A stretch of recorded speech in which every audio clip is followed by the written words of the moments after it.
Seja muito bem-vindo ao podcast Casa Hunter, mais um canal de comunicação dedicado às pessoas com doenças raras e seus cuidadores. Cuidar é uma atitude que envolve mais do que um momento de atenção e zelo. Representa uma atividade de ocupação, preocupação, responsabilidade e envolvimento afetivo com o outro, segundo o teólogo e escritor Leonardo Boff. Para quem convive com uma pessoa rara, cuidar é um comprometimento que vai muito além do imaginável. E isso pode colocar em xeque a sua saúde física e mental.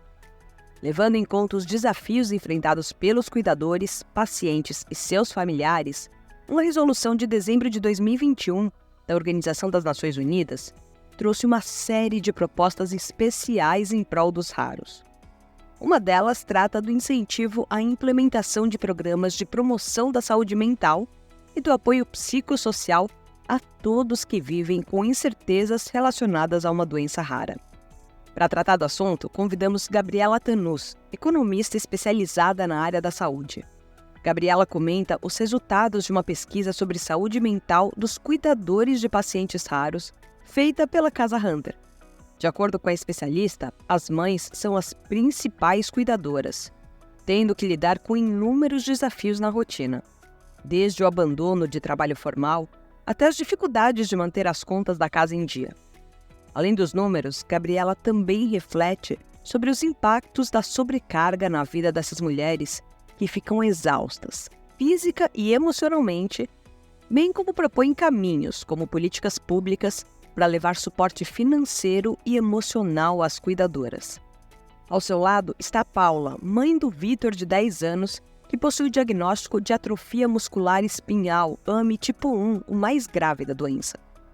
Em um depoimento emocionado, ela compartilha sua experiência desde quando soube da gestação até o momento em que recebeu o diagnóstico do filho. Paula conta das dores que a acompanharam por muito tempo, a da impotência, do medo, do preconceito e de tudo que ainda não sabia sobre a doença de Vitor. Não foi nada fácil, mas terapia, conversas e reflexões sobre sua trajetória fizeram com que mudasse de vida. O processo é doloroso, segundo a Paula, mas entender que somos humanos, com medos, falhas e sonhos, é o primeiro passo para cuidar da saúde mental. Só assim conseguimos entender o presente para pensarmos num futuro melhor. Confira nosso olhar raro na discussão Saúde Mental e Doenças Raras.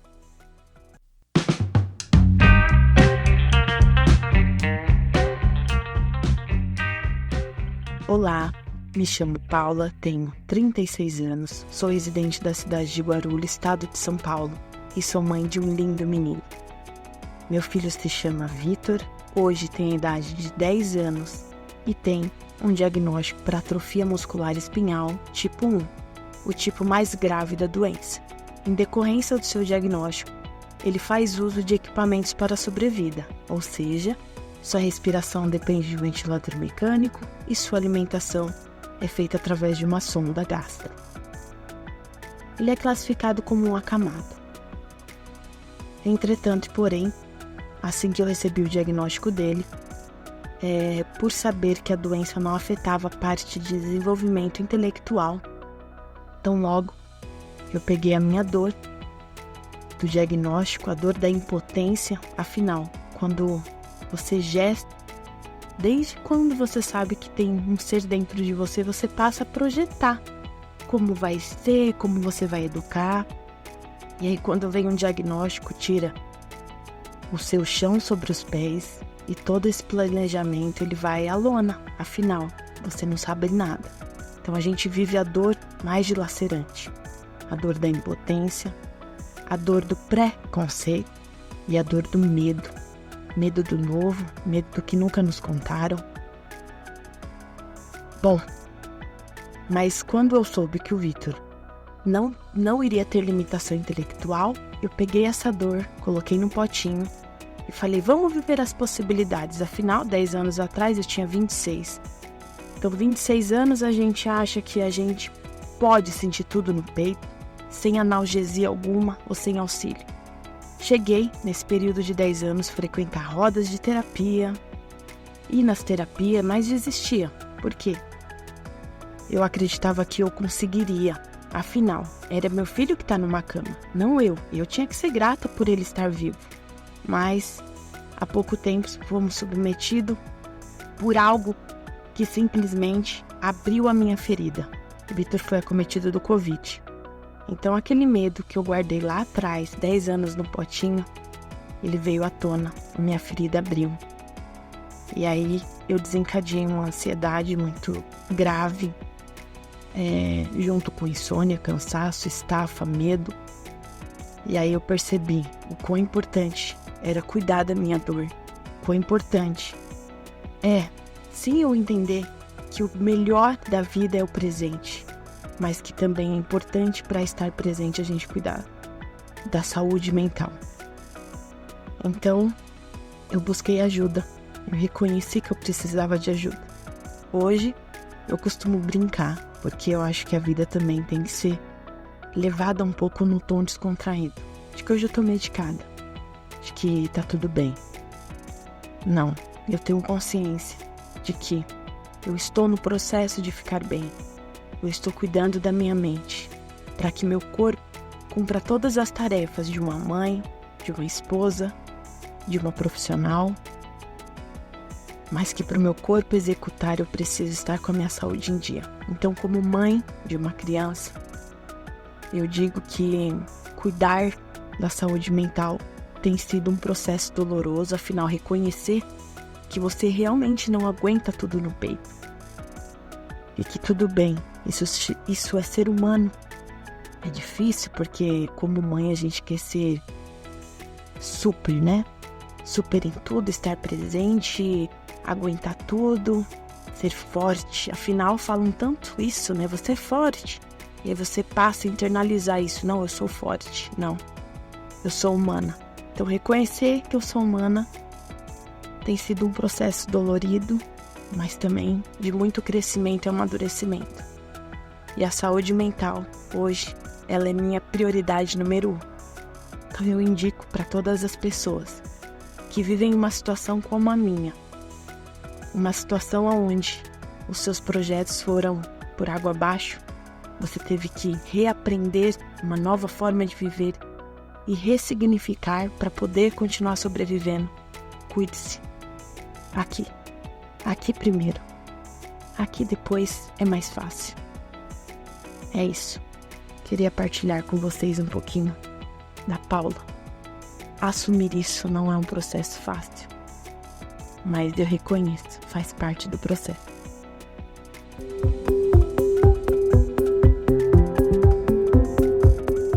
Gabriela Tanus, seja muito bem-vinda ao nosso Olhar Raro. Quando a gente fala sobre saúde mental dos pacientes e também dos seus cuidadores, a gente logo se lembra da pesquisa realizada pela Casa Hunter sobre esse mesmo assunto, né? Você pode comentar um pouquinho pra gente os resultados dessa pesquisa, por favor? Olá, eu sou a Gabriela Tanus, sou economista especializada na área de saúde e vim trazer para vocês hoje um pouco dos resultados da pesquisa realizada com a Casa Hunter com mais de 500 famílias de pacientes com doenças raras aqui no Brasil. O que foi interessante nessa pesquisa é que o foco dela foi entender como vive o cuidador do paciente com doenças raras, como ele está do ponto de vista econômico, do ponto de vista de saúde física e emocional. O que nós descobrimos ao conversar com mais de 500 famílias aqui no Brasil foi que 90% de quem cuida do paciente com doença rara são as próprias mães. As mães assumem o papel de cuidador desses pacientes. Essas mães têm algumas características interessantes. A primeira delas é que quase metade acaba tendo que cuidar sozinha desse paciente, ou seja, não tem o pai ou algum outro familiar que dê um apoio durante o processo de tratamento e de cuidados com esse paciente. Essas mães tiveram que abandonar os seus empregos para poder cuidar integralmente, pois mais de 80% desses pacientes demandam cuidados 24 horas por dia, inclusive com as atividades rotineiras como banho, alimentação, caminhar. Muitos deles não caminham e precisam desse auxílio. Então, nós estamos vendo pessoas que abrem mão de suas vidas para cuidar das vidas de seus filhos. O que acabou sendo muito impactante no resultado dessa pesquisa foi entender o desgaste, tanto físico quanto emocional, que essas mães acabam passando durante todo esse processo.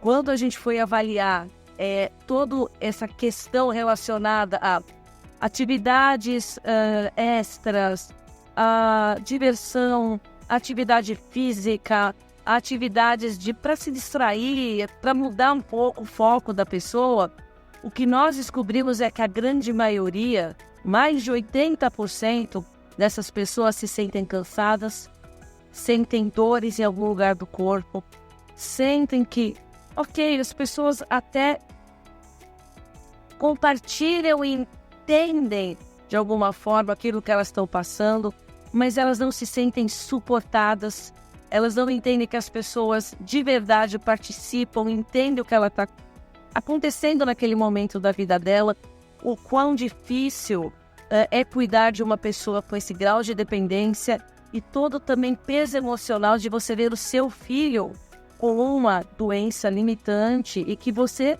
não tem tantas coisas, mesmo mães com recursos, acabam não tendo tantas coisas para fazer para poder ajudar o seu filho durante este processo, durante toda essa questão da vigência da doença rara.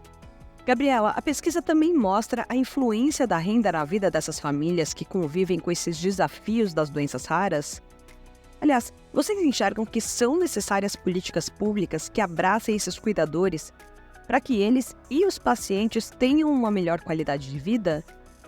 Outro dado que se mostrou muito impactante e que acaba também contribuindo para a saúde emocional também dessas pacientes, também como a física, é que nós também avaliamos que a maioria dessas famílias, elas têm uma renda de menos de 2 salários mínimos.